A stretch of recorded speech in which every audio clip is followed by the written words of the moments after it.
Muito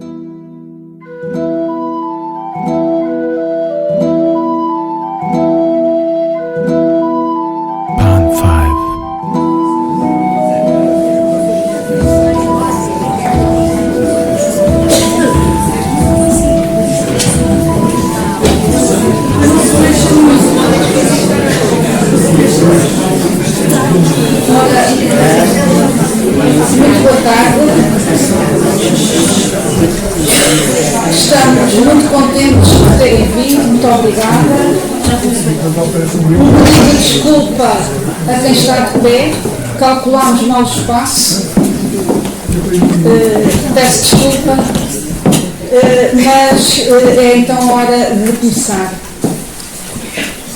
Uma vez mais, o Ateneu de Coimbra, desta vez através da Universidade Popular de Coimbra, criada o ano passado, tem o privilégio de ter connosco o Dr. Jorge Alarcão, a quem agradecemos do fundo do coração, vivamente, pela sua disponibilidade.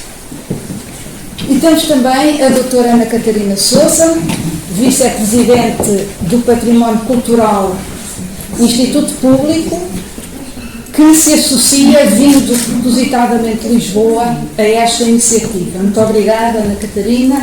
Tratamos assim, somos colegas. Obrigada. O apoio do Património Cultural Instituto Público, através da divisão Teodemiros, Tesouros da Herança Cultural Portuguesa, também se associa a esta iniciativa, cedendo justamente este espaço.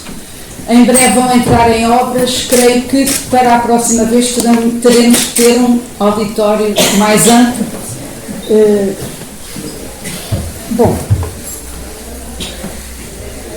É através, concretamente, da doutora Maria do Céu Santos, coordenadora deste mosteiro, deste equipamento, que também nos merece um reconhecido agradecimento na medida em que foi com ela que articulámos a preparação desta iniciativa.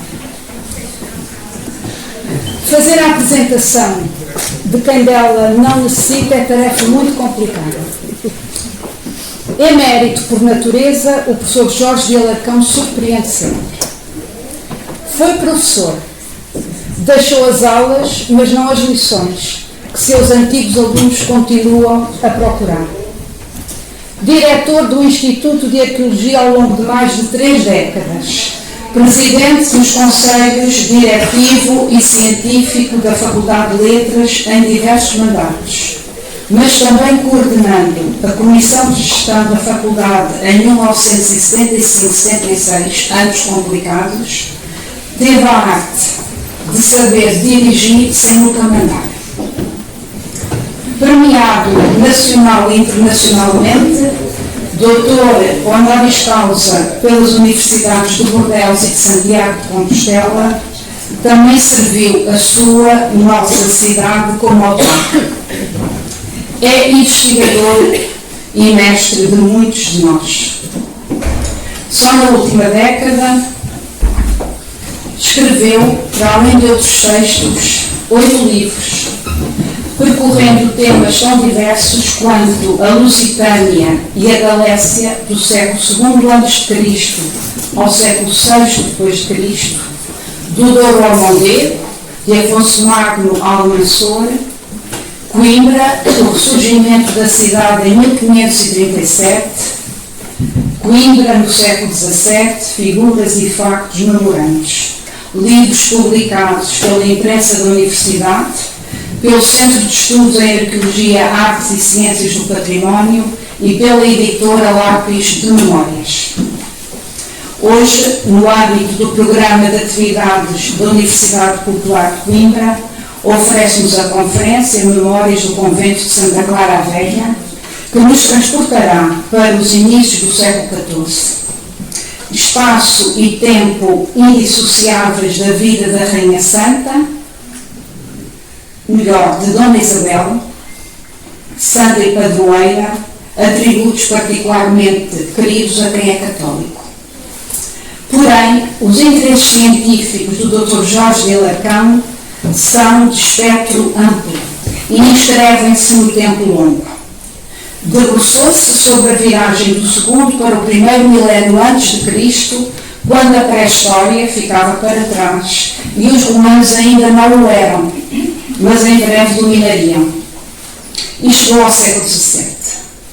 Tratou de muitas ruínas, desde logo da cidade de Coníbriga, que também foi visitada pelo Ateneu nos anos 40, visita guiada então pelo padre Nogueira Gonçalves. E escavou também as vilas de São Bocofante. E tratou de inúmeras outras coisas partidas, sem esquecer a geografia política e religiosa ou o amor na antiguidade. Foram breves as páginas que dedicou à dimensão antropológica da arqueologia, mas ainda hoje inspiradoras. Ao mesmo tempo, e de forma pioneira em Portugal, não descuidou a teoria e a epistemologia da arqueologia, contributo dado à estampa em vários trabalhos e livros, absolutamente indispensáveis a qualquer arqueólogo ou aprendiz de arqueólogo. Não me atrevo a dizer quais são as suas obras mais importantes, por isso me socorro da escolha do próprio, na sequência do pedido que o Instituto de Arqueologia lhe fez nos finais do ano passado, por alturas da organização de uma exposição, quando foi o seu aniversário. Entre essas obras, conta-se o livro Introdução ao Estudo da História e do Património Locais, inovador, com 2 edições esgotadas, mas que encontram acessível na página do Instituto de Arqueologia, com temáticas que virá abordar também nas revistas Vértice e Poder Local, testemunhos desse outro campo de que também se ocupou. Homem de cultura e cidadão interveniente, o município de Coimbra teve a sabedoria de lhe atribuir a medalha de ouro da cidade em 2008. Antes tinha sido, como independente e integrando as listas da APU, vereador da Câmara, que lhe confiou o pelouro da educação e cultura, ou melhor, da cultura e educação, e depois foi também membro da Assembleia Municipal. Sei que teve algumas desilusões no campo da salvaguarda do património histórico e arquitetónico, combate que parece não ter fim. Mas também sei do muito que foi alcançado, mercê do seu empenho e conhecimento. Assinale-se que foi com Jorge de Alarcão, vereador da Cultura, que pela primeira vez, em 1981, Coimbra teve a delimitação do centro histórico da cidade devidamente cartografado e regulamentado. O Dr. Jorge de Alarcão nasceu em Coimbra, mas não é só o nascimento que faz dele um coimbricense. Aqui criou a sua identidade. É ainda coimbricense porque gosta da sua cidade, sabendo bem que, conhecendo melhor a história, dela ainda mais gostará. Por isso lhe tem dedicado muito do seu tempo, traduzido em livros e palestras, que lhe perscrutam as origens e as memórias, enterradas ou à luz do dia, mas que é preciso saber ver, reparar e também interpretar. Nós precisamos da sua ajuda para nos ajudar nessa tarefa, justamente, e estamos prontos para o escutar. Mas antes vai-me permitir que brevemente dê a palavra à doutora Ana Catarina Sousa, que por lapso não permiti que falasse em primeiro lugar. Peço desculpa. Eu tinha outras coisas para dizer, mas o doutor Alarcão proibiu-me.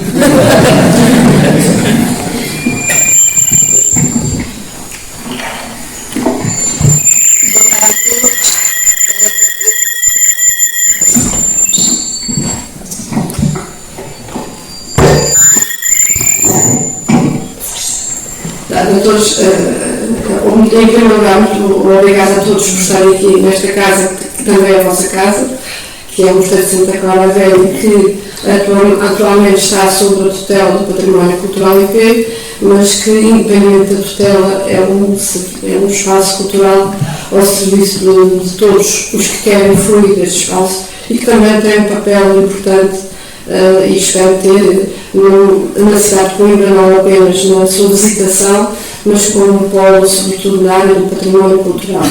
portanto, a todos, muito obrigada. E palavras muito simples, porque a professora Raquel Vilaça já fez aquilo que para mim também seria muito difícil, que seria apresentar o professor Jorge Alarcão. Estou nestas funções apenas há 8 meses, mas há ocasiões que são gratificantes para quem tem esta tarefa de estar no Conselho Diretivo do Instituto que tutela o património cultural, que é estar aqui a associar e a ter o prazer de ouvir o professor Jorge Alarcão. E aqui falo também na minha qualidade de arqueóloga, que não obstante estudar pré-história, desde sempre, mesmo antes de entrar na Faculdade de Letras de Lisboa, a figura do professor Jorge Alarcão já era praticamente, possivelmente, o único livro de arqueologia que eu já tinha lido, que era o Portugal Romano, e assim continuou. Portanto, é uma referência, já foi falado a sua vasta obra científica, também de intervenção no património, na área da teoria da arqueologia. Portanto, todos que fazemos arqueologia, seja na administração, seja na universidade, seja nas empresas de arqueologia, somos gratos ao professor Jorge Alarcão. E também somos gratos porque, apesar de, nesta sua longuíssima carreira, nos tem brindado com inúmeros contributos, não apenas agora na área da arqueologia, mas também agora na área das memórias de Coimbra, que, por isso, com muita expectativa, ouvimos hoje a lição que ele tem para nos dar a todos. E, por isso, não quero roubar nem um minuto ao professor Jorge Alarcão. Muito obrigada, professor, por continuar a ser professor e a ensinar-nos sobre história, sobre património, sobre arqueologia e a todos enriquecermos com o seu saber. Muito obrigada, professor.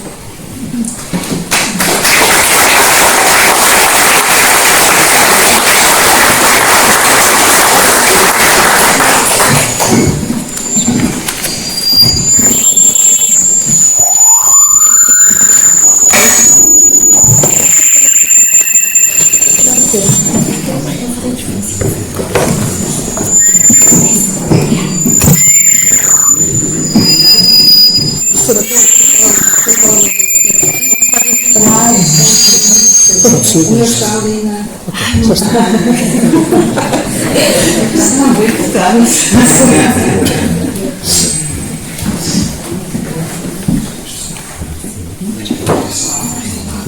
Antes de mais, agradeço muito à doutora Ana Catarina Sousa e à doutora Raquel Vilaça estas apresentações que fizeram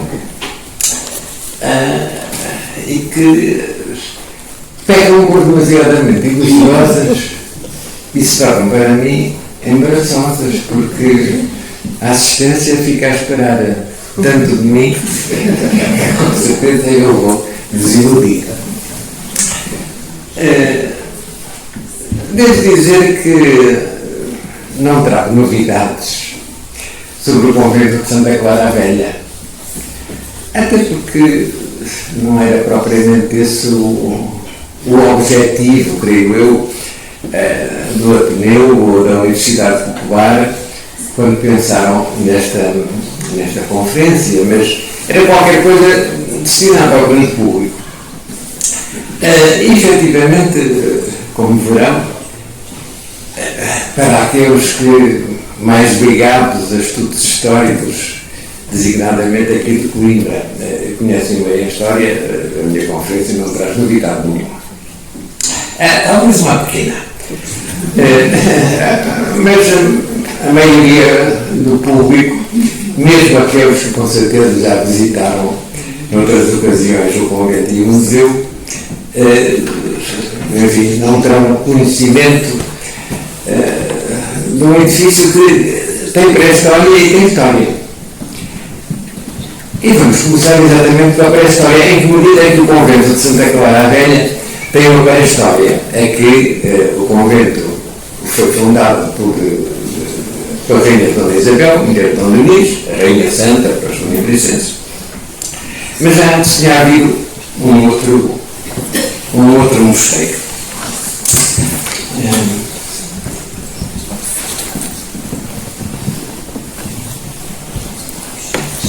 Em meados do século XIII, Esta imagem que aqui vos apresento tenta a reconstituição daquilo que seria o mosteiro de Santa Cruz e a área à volta dele.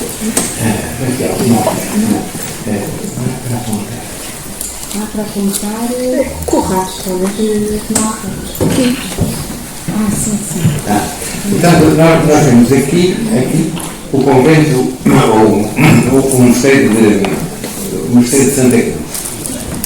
Bom, e ao lado temos uma casinha pequena que era o convento das Donas. Mas o convento das Donas, nesta altura, portanto, nós estamos no século XII, século XIII, mais concretamente, até no tempo de Dom Afonso III, o convento das Donas não é propriamente um convento. Quer dizer, se nós entendemos por convento um estabelecimento que tem igreja, tem claustro, tem casa de capítulo, etc. Bom, este mosteiro das Donas que havia no século XII e ainda século XIII era pura e simplesmente uma casa onde umas tantas senhoras, algumas solteiras, outras viúvas, muito religiosas, se reuniam e teriam a sua capela privativa, talvez, com certeza.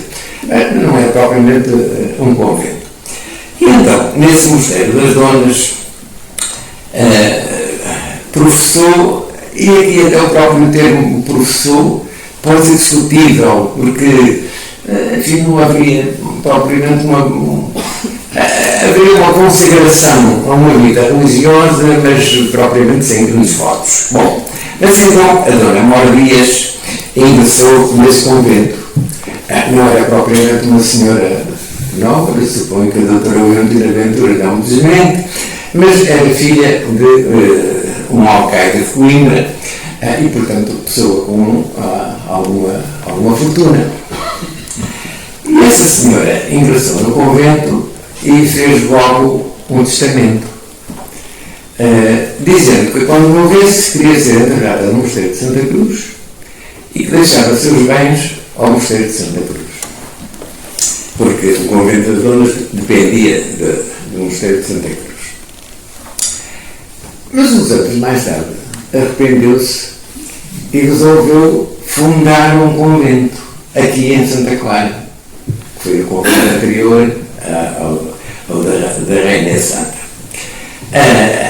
Bom, a senhora tinha inteira legitimidade para rever o testamento, não é? O primeiro tinha sido o primeiro, mas toda a gente tem direito a rever o testamento.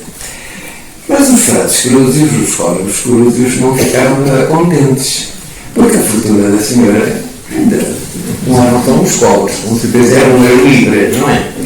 Bom, de maneira que moveram todas as dificuldades. Apesar de tudo, a Dona Mor Dias fundou mesmo o convento, instalou algumas freiras, mas a contenda com o mosteiro de Santa Cruz arrastou-se e, diz um cronista, foi uma contenda tão forte que primeiro que ela tivesse fim, o teve a sua vida. A senhora morreu e a contenda continuou. Bom, e depois nesta contenda também, porque a Dona Mor Dias e o mosteiro que ela fundou também tinham o apoio do bispo, e em Coimbra as relações entre o bispo e entre o prior de Santa Cruz, dois galos numa capoeira nunca vai ser. Chegou o rei Dom Gomis a dar uma ordem ao alcaide aqui da cidade de Coimbra para que interviesse e não permitisse que se cometessem tantas malfeitorias contra o convento de Dona Mor Dias.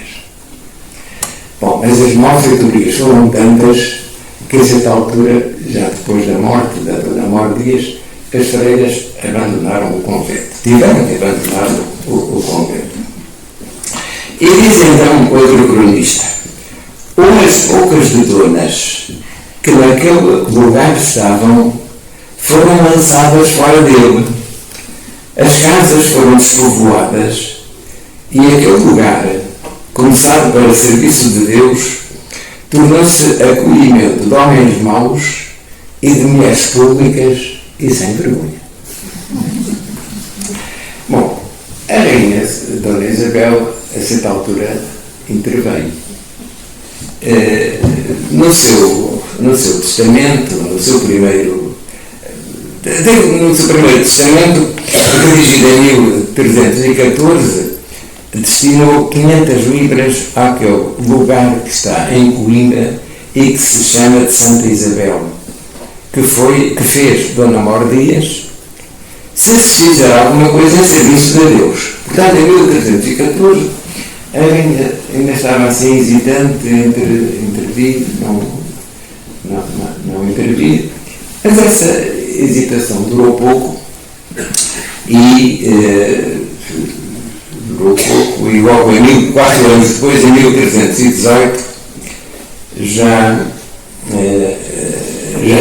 começava a erguer-se o convento.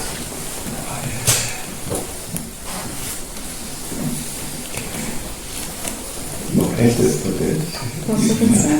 só uma pequena nota. Esta é uma famosa gravura publicada no século XVI, que mostra a ponta da cidade. Toda a gente conhece isto, quase toda a gente conhece isto. E uma ilha aqui no meio do rio, com uma construção já meio arruinada. Era o convento de Celas da Ponte, da qual era prioresa uma irmã de Dona Mor Dias. E, portanto, o convento de Santa Clara Velha é este aqui, portanto, nesta margem esquerda do Mondego. A próxima. Há 100 anos, o Dr. António de Vasconcelos, num belo livro que consagrou a Dona Inês de Castro,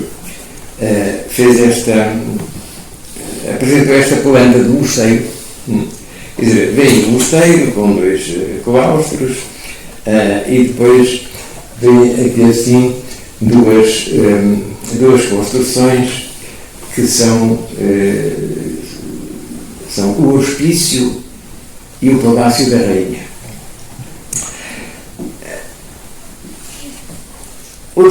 Na altura em que o Dr. António de Vasconcelos fez esta planta, só seria a igreja, não é? Porque os claustros estavam completamente cobertos, não só inundados, mas cobertos de terra. Mas no fundo, não sei que elementos é que ele teria, ou baseado sobretudo em elementos documentais. A verdade é que ele reconstituiu os claustros com bastante rigor e as escavações que posteriormente, há poucos anos, vieram a ser feitas, deram-lhe razão. Mas onde me parece que ele não tem razão é na reconstituição do hospício e do claustro e do paço. Devo dizer que durante muitos anos, e até em alguns escritos meus, eu disse que esta reconstituição parecia muito razoável. Hoje penso que não.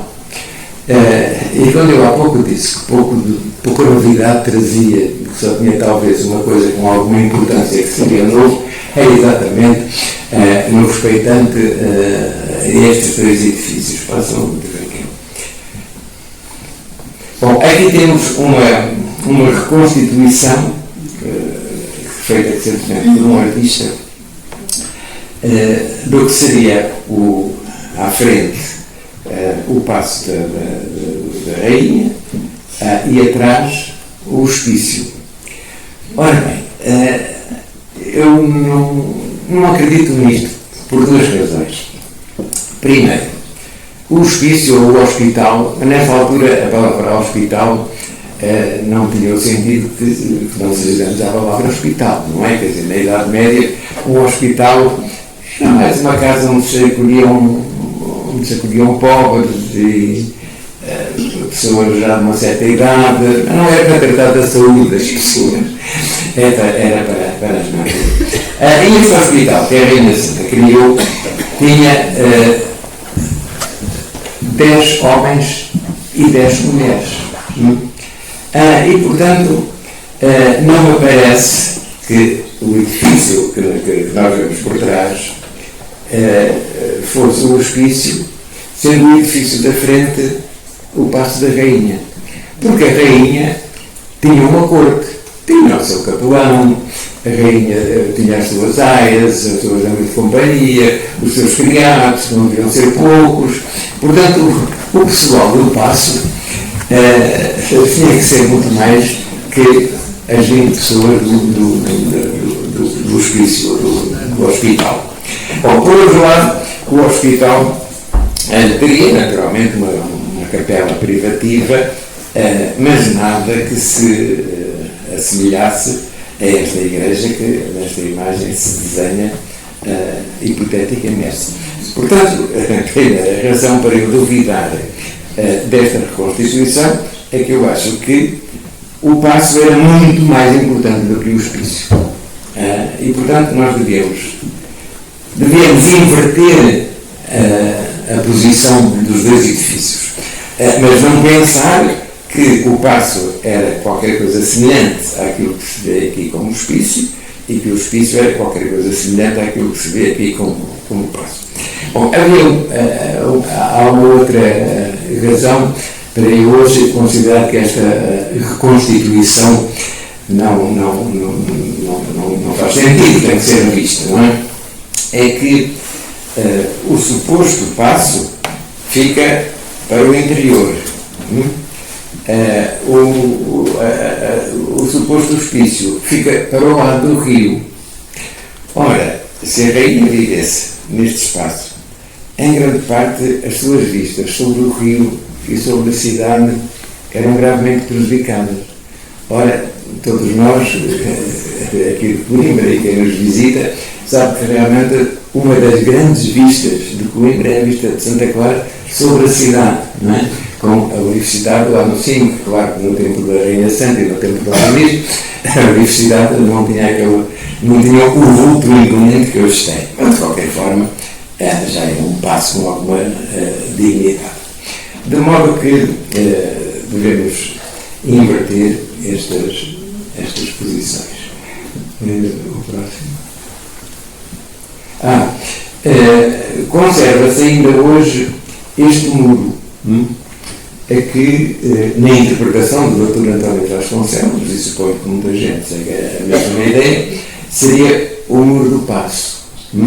Bom, isso eu não sei dizer se era o muro do Paço. É um muro que ainda hoje se conserva, com algumas janelas góticas, enfim, muito arruinadas.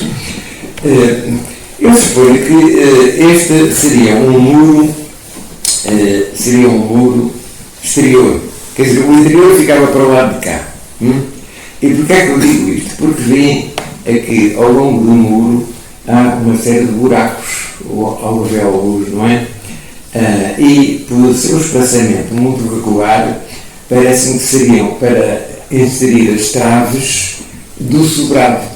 Portanto, este era o muro de fora e os aposentos ficavam para este lado. Bom, acho que seria relativamente fácil e pouco custoso fazer algumas sondagens. Escavações, neste momento, é difícil, não é? Mas hoje há meios geofísicos de descobrir o que está debaixo da Terra. E acho que neste caso era possível, sem grande dispêndio, pensarmos, afinal, resolvermos este problema. Afinal de contas, este muro é o muro do Paço ou é o muro do hospício? E a construção ficava para o lado de cá ou ficava para as traseiras? Bom, as traseiras deitam para o rio, não é? Não se vê na imagem, mas as traseiras deitam para o rio. Bom, como todos sabem, passar ao próximo. Pouco depois da morte do Dom Domingos, faleceu em janeiro de 1325. E em julho desse ano, Dona Isabel fez uma peregrinação a Santiago de Compostela. E no regresso fixou residência em Coimbra, já no Paço de Santa Clara, que se não estava já construído, enfim, pelo menos devia estar as obras muito avançadas e o paço habitável, e diz-se numa sua vida escrita no século XIV que a rainha não teria partido de Coimbra para ver acima aquelas obras que começaram. Ver acima, é curiosa esta expressão, ver acima quer dizer ver construído, ver aqui. Eu vou ler-vos, porque acho muito curiosa, a descrição da viagem da Rainha Santa. Numa crónica do século XIV, por alguém que nós não sabemos exatamente quem é que escreveu a crónica, mas de certeza é alguém muito familiar da Rainha, provavelmente o seu confessor. E antes que se cumprisse o ano do dia do passamento del rei, começou esta rainha caminho, saiu dando a entender, para ir à igreja em Romaria, onde jaz o corpo de Santiago Apóstolo. E assim acabou por um dia que os de sua companhia, por alguns dias, que não entendiam a que partes ela queria ir. Até que não chegou a Santiago e a um lugar que é alongado da vila por uma légua, onde parecia, quer dizer, onde se avistava a igreja. Foi de pé, com grande devoção, até à igreja de Santiago por dias, e teve ali a festa. E no dia da festa, dizendo o arcebispo missa, ofereceu esta rainha ao apóstolo Santiago a mais nobre coroa que ela havia, com muitas pedras preciosas e os mais e melhores panos adornados com muito aljofar, eram pedras ricas e penas, que vivendo com ela o rei, seu marido, vestia, e havia uma muito formosa e grande valia, coberta das mais ricas safiras, que diziam aqueles que ali estavam, que nunca ver pudesse a rainha nem outra senhora tão nobre coisas oferecer. E a mula, que era enfriada de um freio que não era senão ouro e prata e pedras preciosas. Quer dizer, a rainha foi uma mula, nesta época era mais frequente, mesmo reis e príncipes e nobres irem de mula em vez de em cavalo. Sobretudo assim para distâncias muito longas, não é? Porque a mula, o cavalo anda mais depressa que a mula, mas o cavalo é nervoso, o cavalo tem necessidade de água, a mula resiste muito mais, anda um bocadinho mais devagar, mas é muito mais resistente. No meio de grandes viagens, usavam-se mulas. E esta mula da rainha, portanto, tinha um freio de ouro e prata.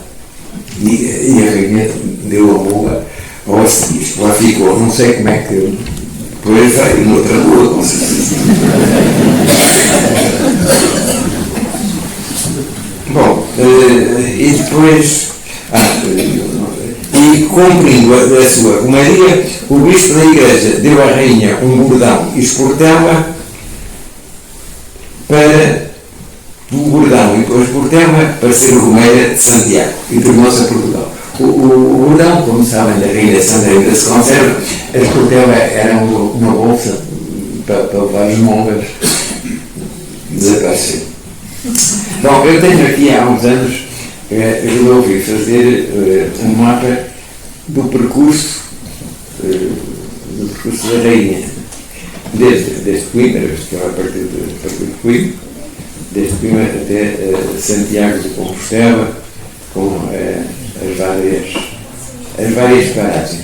Só o que eu não consegui, ou pelo menos não tenho muita certeza, é onde é que a rainha... Sabemos em alguns sítios onde é que ela almoçou, mas onde é que ela perneitou, porque com certeza, ela perneitaria em conventos, sempre que houvesse conventos no caminho, não é? Onde não havia conventos, não sei muito bem onde é que ela terá pernoitado. Mas essa questão das pernoitas ainda tenho dúvidas. Agora, a questão dos almoços não tenho grandes dúvidas. Mas enfim, não vamos examinar agora, senão não chegava ao fim e cansava-vos. Bom, estava a igreja já construída e, entretanto, em 1331 houve uma tremenda cheia de Mondego. E há um manuscrito, uns anais do Mosteiro de Santa Cruz, que diz que esta foi a maior cheia que houve no mundo depois do dilúvio. Não terá sido. Bom, agora faço aqui uma parte, como arqueólogo, não propriamente como historiador de Santa Clara, mas como arqueólogo, é que o dilúvio existiu mesmo. O dilúvio da Bíblia existiu. Só que não foi um dilúvio universal. Não foi um dilúvio universal, mas deve ter sido uma tremenda inundação que houve entre os rios Tigre e Eufrates, que foi um berço da humanidade, não é? Portanto, deve ser correspondente ao Iraque. Porque as escavações, já há muitos anos, se fizeram em vários sítios do Iraque, revelaram efetivamente níveis tremendos de cheia, não é? Que deve ter havido imensas destruições. E, portanto, a memória dessas inundações e dessas destruições depois passou para a Bíblia e daí nasceu a ideia do dilúvio. Que, pelos vistos, os códigos de Santa Cruz acreditavam no dilúvio, visto que consideravam essa cheia de 1331 a maior que houve no mundo depois do dilúvio. Suponho que o Trump também é capaz de acreditar.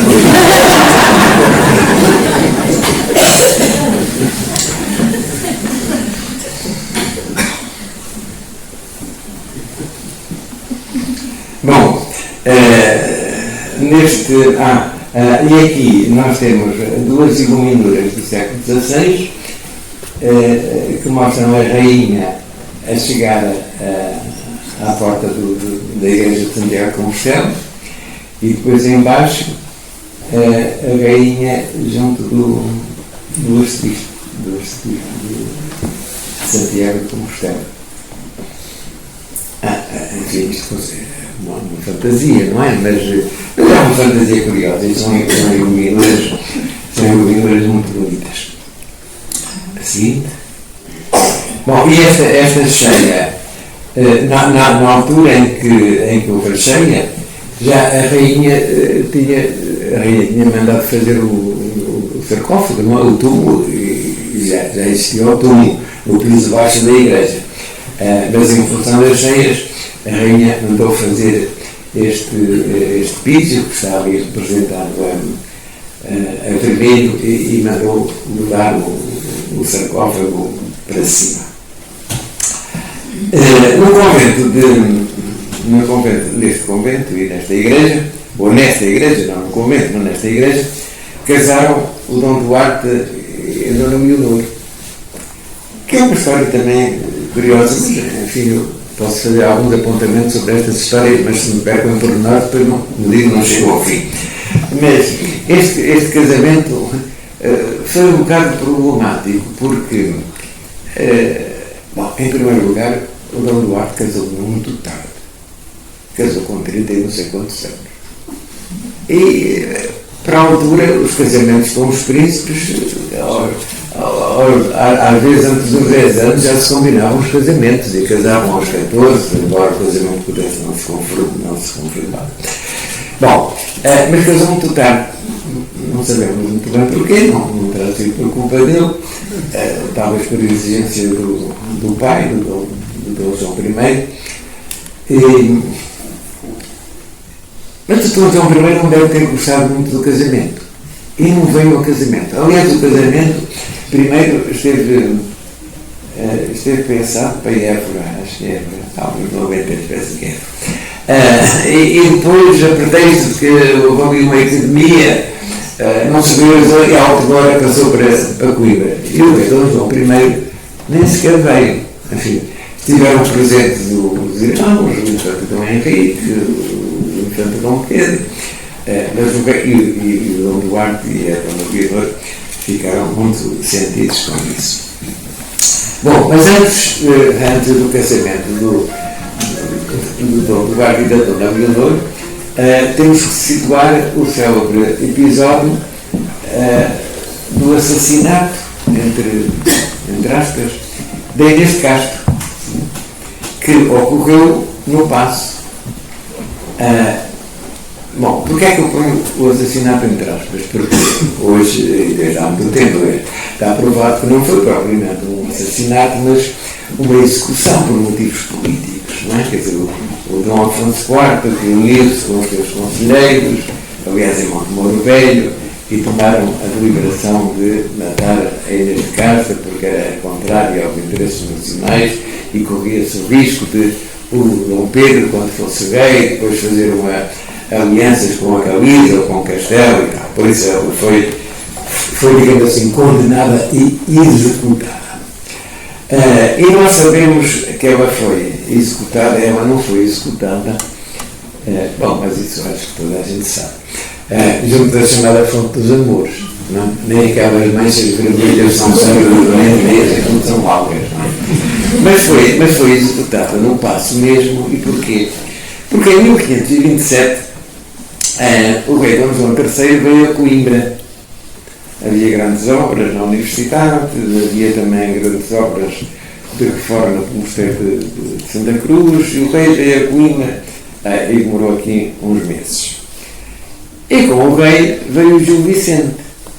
E o Gil Vicente preparou uma peça de teatro, comédia sobre a divisa da cidade de Coimbra, que foi representada no Paço.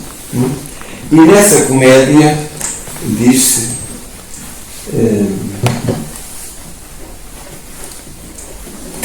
há uma referência: triste morte de Dona Inês, a qual de Constante morreu nesta sala. Portanto, a Dona Constância, a Dona Inês, foi assassinada. E esta expressão de Constante, que de Constante morreu nesta sala, suscita-me algumas dúvidas. Não sei, quer dizer, isto é uma expressão muito antiga, mas dá-me a ideia que devemos interpretá-la no sentido de segundo consta, não é? Portanto, segundo consta, morreu, e não temos razão para duvidar que o Gil Vicente tenha inventado alguma coisa, e portanto mantinha-se a ideia de que a Inês de Castro tinha sido a irmã. Bom, a Rainha Santa foi canonizada em 1625. E aqui temos uma imagem da encenação que se fez no Vaticano para as cerimónias da canonização da Rainha Santa. É curiosa esta gravura que foi dada a conhecer não há muitos anos. Mas curiosa também é a descrição das festas que se fizeram em Coimbra quando aqui chegou a notícia da canonização da Rainha Santa. As religiosas do mosteiro, tanto que lhes chegou a particular nova que tiveram, a nova notícia da canonização da Rainha, deram em um extremo de prazer, como foi subirem de improviso sobre o telhado da igreja, fazendo um novo espetáculo ao mundo, dando por aquele tão novo, tão notável e tão extraordinário modo, dando a entender que redundava nelas a alegria, e por não caber dentro dos limites do coração, transbordava por fora dos telhados. Imaginem a subirem aos telhados e andarem vivas e rirem-se todas.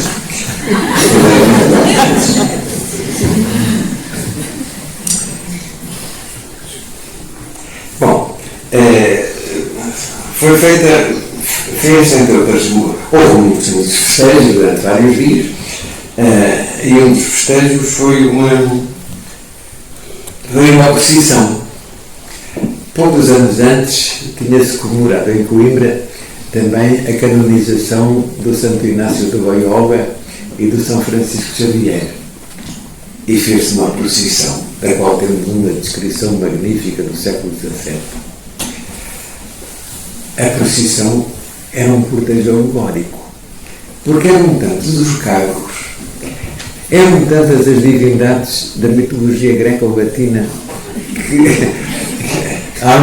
no cortejo além dos santos. Era uma coisa, para nós hoje, esta procissão é inconcebível. No fundo, era mais assim uma espécie de cortejo aqui das esquinas.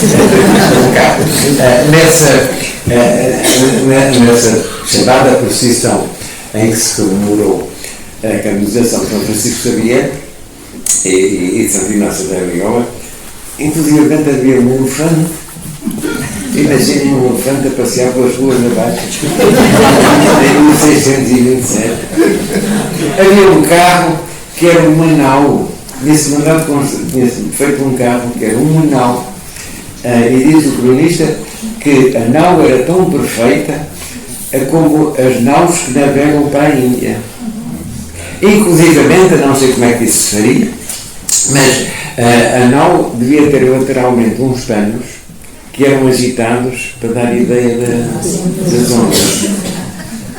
E havia um macaquinho que subia pelos mastros e que fazia macaquices, claro. E divertia aos marinheiros. Portanto, devia ser umas procissões fantásticas.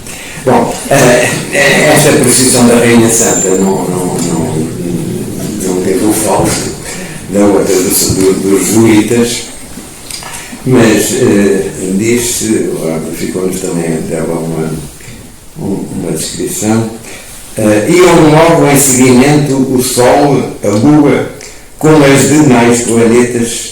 Nesta altura, século XVII, a palavra planeta era feminino. As planetas, hoje temos os planetas. Com divisas, quer dizer, com inscrições, por onde eram conhecidos. O Sol vestia amarelo jaude, a Lua vestia branco, Júpiter ia em traje de rei, Marte de barbas brancas, Vênus vestia uma primavera, traje loução e alegre, e levava seu filho Cupido pela mão. Saturno e Mercúrio também eram vestidos de maneira que, como os demais planetas, bem representavam figuras celestiais.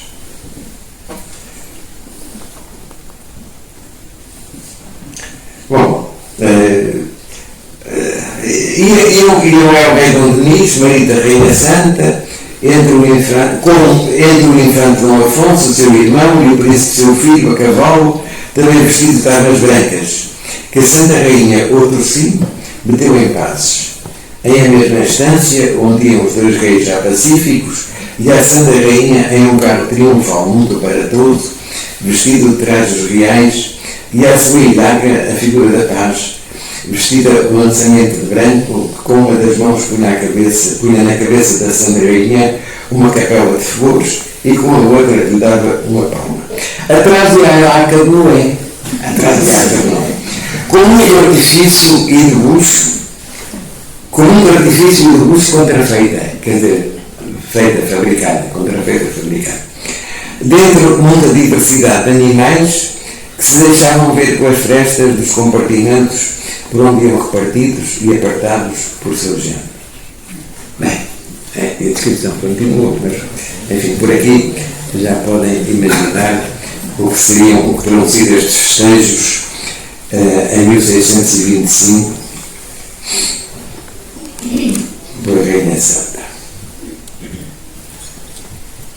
Bom, e a partir daí não houve visita anti-ilustre a que não viesse a Coimbra e que não visitasse o túmulo da Rainha Santa. Eu não sei que mais imagens há. Mais duas. Essa não sei propriamente para que é que a outra anterior. Sim. Essa é uma imagem também muito conhecida do século XVII. No século XVII, o Cosme de Médicis, príncipe de Florença, veio a Coimbra e se por aqui uns dias. E entre outras coisas visitou claro, o convento de Santa Clara e trouxe com ele um excelente desenhador e pintor, o Baldi, que nos deixou esta imagem do que era a cidade nessa altura. Também é notável esta imagem, esta visita do Cosme de Médicis. Ficou alojado, o Cosme de Médicis era muito religioso, e ficou alojado no Parque dos Jesuítas, anexo à atual Fé Nova, e foi recebido com discursos, que discursos para nós hoje seriam uma chumbada, não é? Porque era um discurso em latim, foram pelo menos 3 discursos, não sei se houve algum em português, mas um latim, outro em grego. Bom, o latim, o Cosme de Médicis seguramente entendia o latim, o grego já não sei, mas houve também um discurso na língua do Congo, porque havia nessa altura no colégio dos jesuítas um congolês, e o congolês fez um discurso de boas-vindas ao Cosme de Médicis na língua natural, na língua dele. Bom, esta é uma planta daquilo que hoje está à vista da igreja e do convento, mas no século XVII isto já estava em parte submerso, não é? Estava em parte submerso. E daí, em 1647, as freiras pediram ao rei Dom João IV autorização para fazer um outro edifício, um novo mosteiro, em um local mais propício, e logo em 1649 iniciou-se a construção, o mosteiro de Santa Clara Nova, lá em cima, e em 1677 mudaram-se as freiras, ou as obras não estavam ainda completas, mudaram-se as freiras. Bom, e como o meu discurso era sobre Santa Clara Velha, não falo do mosteiro de Santa Clara, não. Mas volto atrás para falar de uma coisa que me esqueci. Volta à Constituição,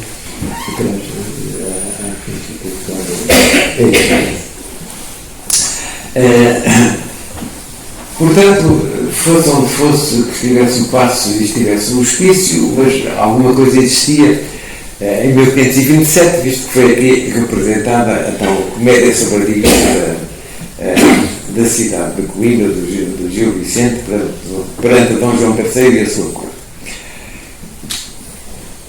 Bom, isso, esta representação, nós presumimos que o edifício, em 1527, ainda estava em muito boas condições. Bom, e surpreendentemente, cerca de 50 anos depois, o edifício ruiu.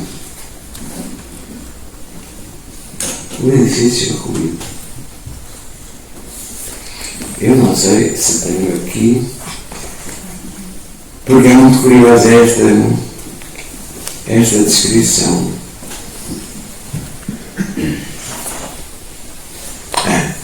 A descrição da ruína do edifício, que foi em 1600. Não, é um discurso proferido em 1632 e que se refere à ruína total do Paço da Reina. As paredes vacilam, as dobradiças chiam, as habitações ressoam, formam-se fissuras que pronunciam o desastre.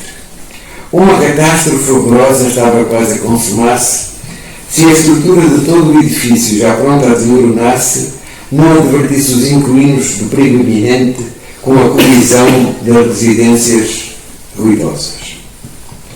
Rapidamente, com pés alados, eles fogem para fora.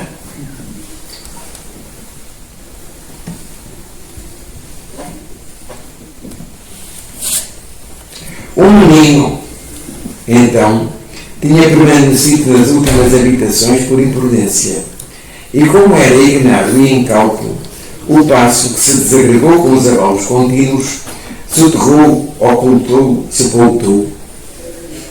Exânimes, os pais chamam o filho Isanima, que foi sepultado antes de morto. Apressam-se com o pânico, correm, expurgam as traves e as pedras para retirar o menino debilitado que tinham perdido quando estava incólume.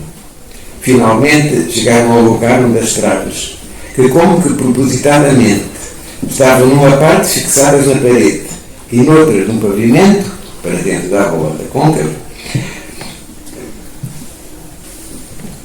de tal forma acolheram suavemente o peso dos tetos a ruir, que nenhuma ferida ou nódoa negra desfiguraram o menino que estava por baixo deitado. Segue-se a conclusão.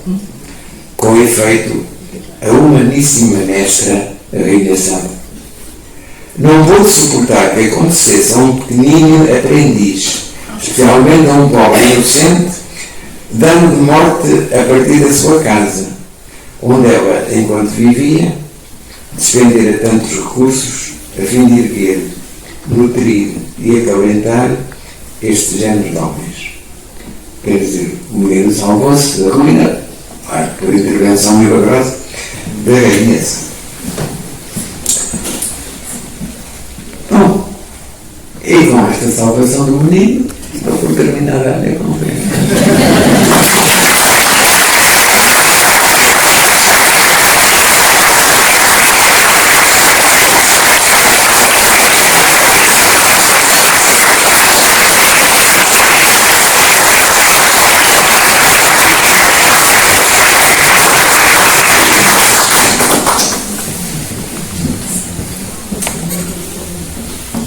Posso fazer uma coisa?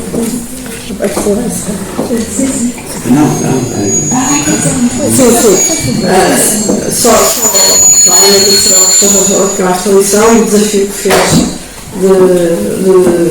que estávamos a falar antes com o sítio arqueológico, mesmo quando está visitável, a investigação nunca está encerrada e que o professor Jorge Alarcão desafiou-nos a continuar a fazer de alguma forma a descobrir mais dos segredos e da investigação que ainda está aqui em potencial Santa Clara e nas minhas palavras de abertura esqueci, não referi a questão da oportunidade do Ateneu ter promovido esta sessão e da Universidade Popular de Coimbra, e também uma saudação aqui à equipa do Mosteiro de Santa Clara, à doutora Céu e todos os funcionários que tornaram possível e que acolheram tão bem todos estes visitantes. E eram só estas duas notas que eu queria deixar de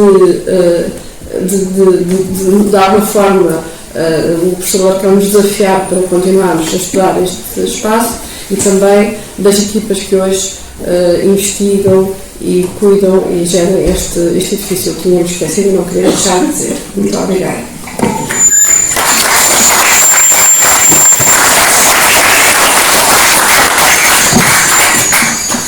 Bom, quero agradecer a lição do Dr. Jorge de Alarcão, que, para além de ter sido riquíssima em informação, foi divertida. É sempre também melhor. Naturalmente que estará disponível para comentar alguma intervenção que seja feita, alguma questão que se coloque, e, portanto, irei passar para vós a palavra em breve. Mas antes queria, na continuidade daquilo que a doutora Ana Catarina Sousa disse, de facto foi aqui colocado um problema e foi apontada a forma de o resolver. A abertura que foi manifestada pela doutora Ana Catarina Sousa, naturalmente que é muito bem-vinda, mas o dinheiro está em Lisboa. O Instituto é do país, não, a sede, aliás, é no Porto. Mas... Bom, então vamos continuar. Alguém que queira fazer algum comentário, colocar alguma questão, é agora o momento de o fazer.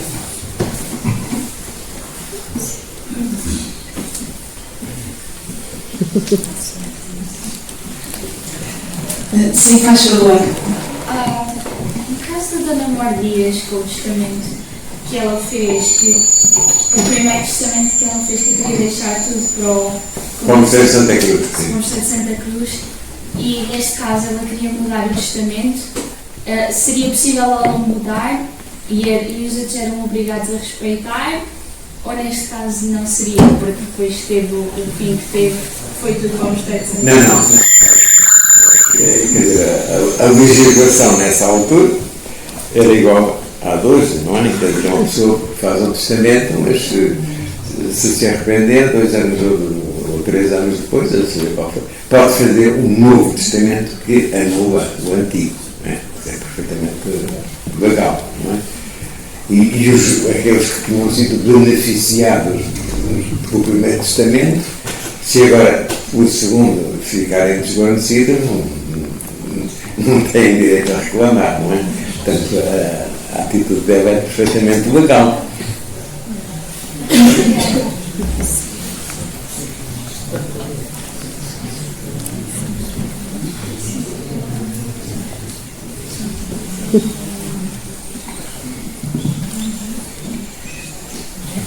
Mais alguma intervenção?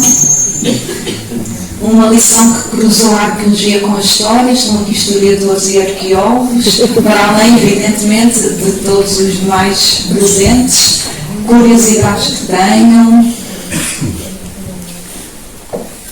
Quando um conferencista faz uma conferência e depois não há intervenção da parte do público, o conferencista, se for otimista, diz assim: eu fiz uma excelente conferência.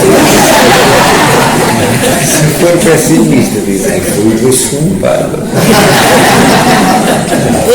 As pessoas estavam ansiosas por ir embora.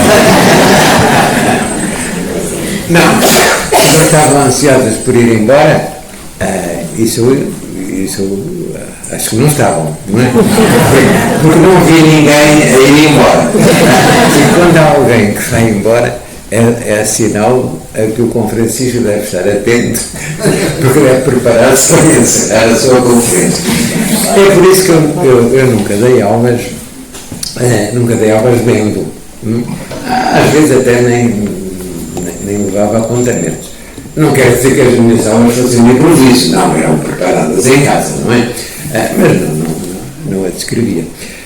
Mas sempre achei que um professor não pode ler as aulas. Havia professores universitários que liam as aulas. Daí o nome do Bento. Bento era que eu comia. Mas não deve, porque se uma pessoa está assim com os olhos, não se apercebe da assistência.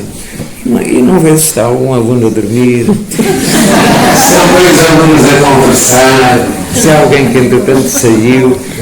Isso é muito importante.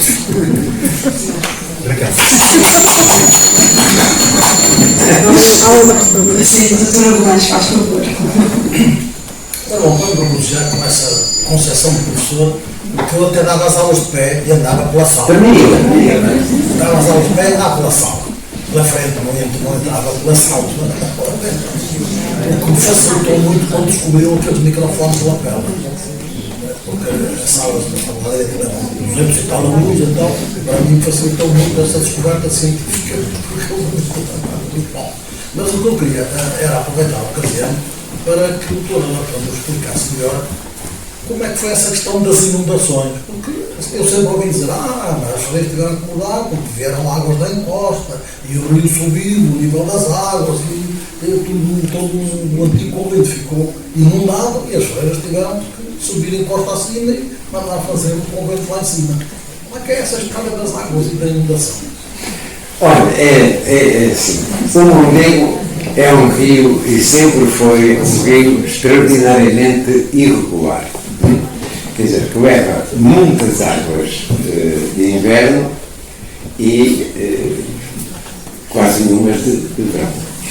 Um professor de geografia aqui da nossa faculdade, o Dr. Fernando Martins, até chegou a dizer que o Mondego, no verão, era um rio de areia com fios de água. e efetivamente era Basófilo. basófilo, porque de vez em quando há grandes enchentes. Eu ainda me lembro dos tempos em que Coimbra se distinguiam as cheias e as enchentes, porque se o rio subia 3 metros acima do nível médio, era uma cheia. Se subia 6 metros, o que é terrível, era uma enchente. Bom, e de vez em quando houve enchentes, não é? E toda a baixa ficava alagada. Bom, porque é que a certa altura as enchentes também se tornaram graves? Bom, houve um ondego de Coimbra para cima, de Coimbra para baixo, corre entre campos, não é? Campos muito baixos, não é? Em Coimbra distinguiam-se, havia 3 designações: havia o campo, havia as aréneas e havia a montanha. O campo eram os campos baixos, as aréneas eram as terras de meia encosta, e o nome ainda se mantém, ainda é baixo, e que servia para a cultura de cereais e para olivais, não é? E o monte era para pastagem, eram as terras altas. Bom, de Coimbra para cima, para montante, o rio Mondego corre entre encostas muito inclinadas, não é? E em grande parte também devido à deforestação, que não é uma coisa do nosso tempo, mas é uma coisa que já se abatiam muitas árvores no século XIV, no século XV, as terras desciam pelas encostas com as chuvas e, portanto, o rio era assoreado. O rio estava tão assoreado no tempo de Dom Manuel que foi necessário fazer outra ponte. A ponte que havia no tempo de Dom Manuel ainda era a ponte romana, que havia sofrido várias reconstruções, designadamente no tempo de Dom Afonso Henriques, mas era a ponte romana. Bom, e agora foi feita uma nova ponte, não tenho aqui presente, mas eu até já estudei isso, creio que 5 metros acima. Mas essa ponte, que era uma ponte muito bonita, era a famosa ponte do O, não é? Da qual há muitas gravuras, não é? Era uma ponte muito bonita, mas tecnicamente era péssima. E era péssima porquê? Porque para uma ponte funcionar como deve ser, os pilares da ponte não podem totalizar mais do que 1/3 do comprimento geral da ponte. Não é? Portanto, temos o comprimento, 1/3 é a soma dos pilares, 2/3 têm que ser os vãos dos arcos. Bom, e a ponte tinha pilares tão largos, é que somavam quase 50% do comprimento. Resultado, a ponte de Dom Manuel funcionou como um dique que represou as areias. E quando depois do fim do século XIX, a ponte de Dom Manuel foi destruída e se fez a primeira ponte, que era a ponte de ferro, não é? Mais ou menos no sítio onde está a rua. Aliás, todas as pontes foram mais ou menos feitas nessa altura, como os pilares da ponte de ferro eram pilares relativamente estreitos, não é? A força da corrente arrastou as areias de tal forma que em poucos anos o rio subiu mais de 1 metro em Montemor Velho. Estão a ver? E aí, em Montemor Velho, o rio já tem uma certa largura. Foram muitas as areias.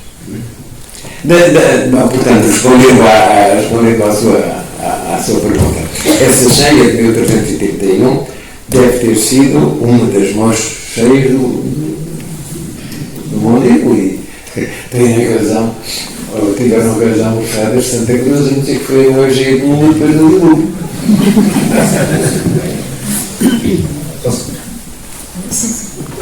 Doutor, eu vou fazer uma pergunta de ignorante, mas isto gostamos tanto de o ter aqui que qualquer pergunta parda serve para ficar no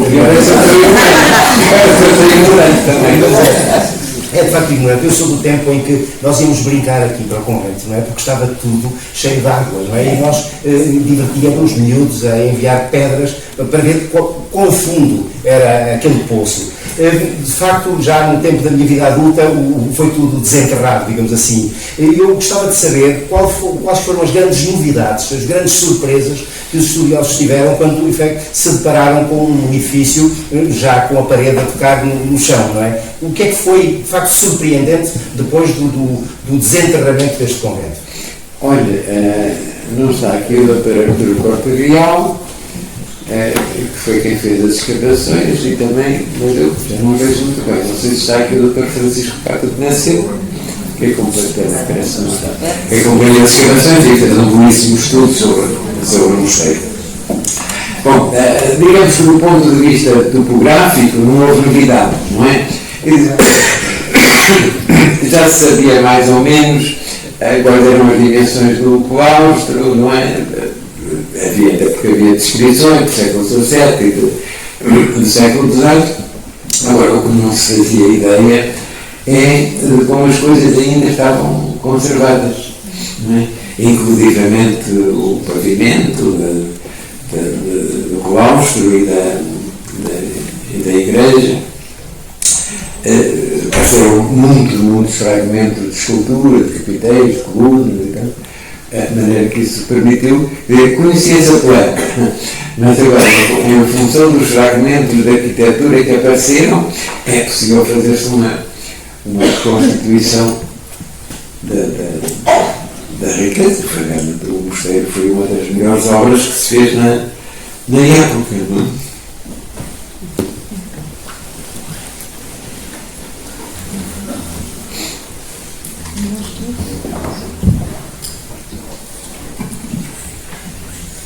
Não é? Mais não.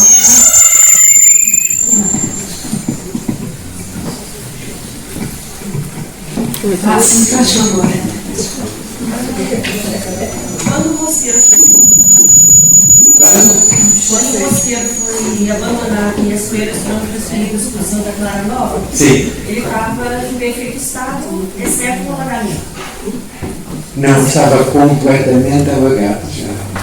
Mas ele chega às ruínas, porque depois as pedras são usadas por outras pessoas, como aconteceu em Bonímbega, ou porque vai ruindo com a água? Foi ruído, não é? Bom, é natural que tenha havido também um certo, não digo um grande, havia um certo aproveitamento de pedras, não é? Até como ou frequentemente sucede nestes casos, a pedra calcária é metida em fornos para fazer cal, não é? Mas muito foi ruína natural. E a água aqui, então, a água no Santa Clara Velha serviu como um conservador do terreno, como descobriu o estado do claustro também, como foi o soterramento em Bonímbega. Ao ficar soterrado, cobriu o mosaico e todo aquilo. Tem razão, e esse é um problema. Quer dizer, a água e depois as terras que se juntaram acabaram por conservar o claustro. Eu lembro-me de uma reunião aqui em Coimbra de técnicos, quando se estavam a fazer as escavações e se discutia o que é que se devia fazer. Eu fui muito reticente, tive a coragem de ser muito reticente relativamente a deixar as ruínas à vista, porque disse, as ruínas que durante 2 séculos se conservaram debaixo de água e de terra, agora à vista vão degradar-se de uma maneira terrível. Optou-se, eu não direi que foi mal, não é? Até porque não era propriamente. Eu admiti a hipótese de, feitas as escavações e recolhida toda a informação, se voltar a tratar, se voltar a empilhar, por uma questão de preservação. Bom, mas também não defendia assim, com unhas e dentes, a ideia, e muitas dúvidas. Bom, realmente os problemas de conservação são muito graves.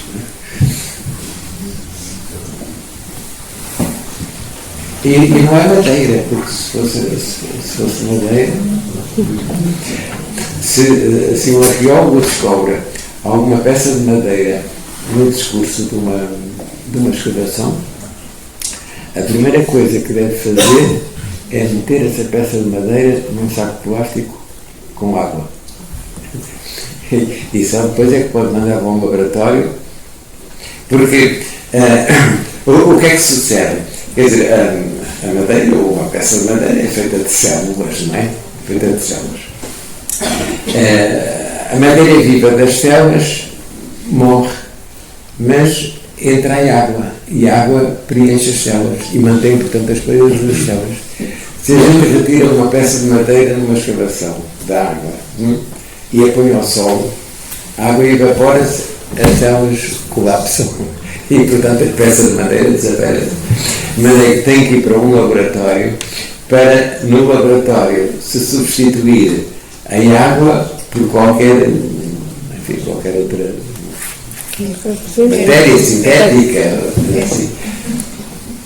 Agora posso só fazer aqui um comentário que como arqueóloga e também que recentemente, há poucos anos, o nosso Centro Nacional de Arqueologia Náutica e Subaquática fez aquilo que todos esperávamos há muito tempo, sobretudo em face dos achados náuticos, não só de naufrágios, mas também, sobretudo, agora das obras da Frente Ribeirinha de Lisboa, que é termos todas um laboratório que permite aquilo que o professor estava a explicar, não é?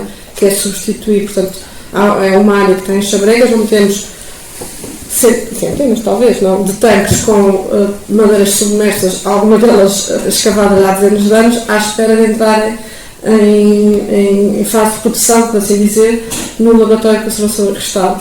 Portanto, como em tudo, a arqueologia é algo que tem um tempo muito longo, que precisa de equipas e de equipamentos estáveis para depois, por isso é que é uma responsabilidade sempre fazer uma escavação, e por isso a sugestão do professor Jorge Alarcão de fazer geofísica e não mais sondagens, porque uma sondagem e uma intervenção é sempre algo que põe de alguma forma desequilibra, não é, o estado do sítio. Mas felizmente há muito pouco tempo que temos em Portugal este equipamento que permite fazer, conservar e permitir depois colocar para estudar e para em contexto museológico. Desculpe, este à parte, mas é algo que é muito recente aqui em Portugal. Uma conversa com as cerejas, a propósito de peças arqueológicas que se podem perder por falta de cuidado. Houve um casal, os Leissa, acho que foi com eles, fizeram muitas escavações em monumentos megalíticos aqui em Portugal. E num desses monumentos encontraram uma peçazinha preciosa de osso, assim, deste tamanho, que era um ídolo, e puseram à beira da escavação. Veio um cão e ficou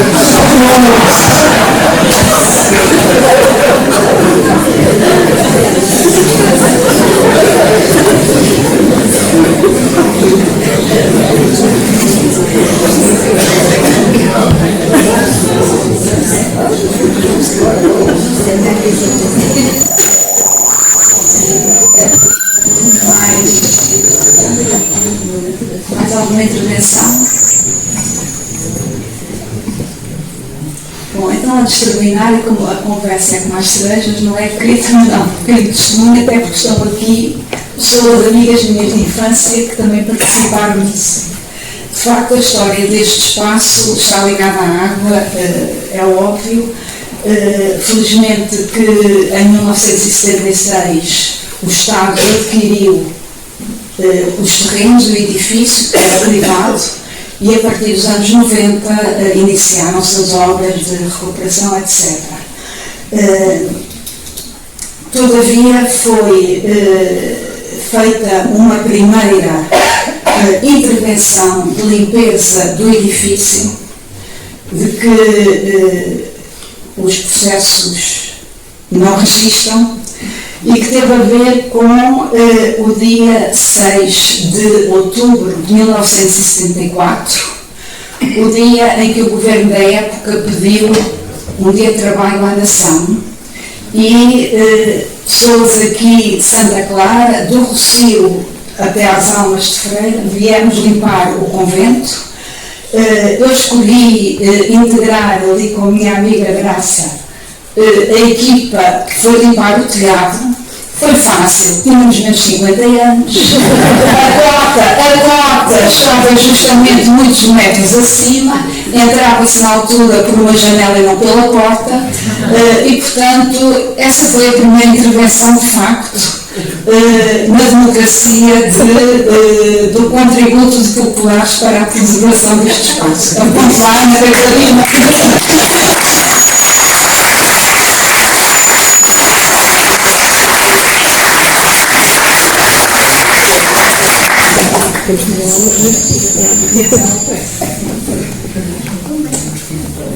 E a dizer que seguiste, foi no telhado? Foi. Seguiste o exemplo das frutas.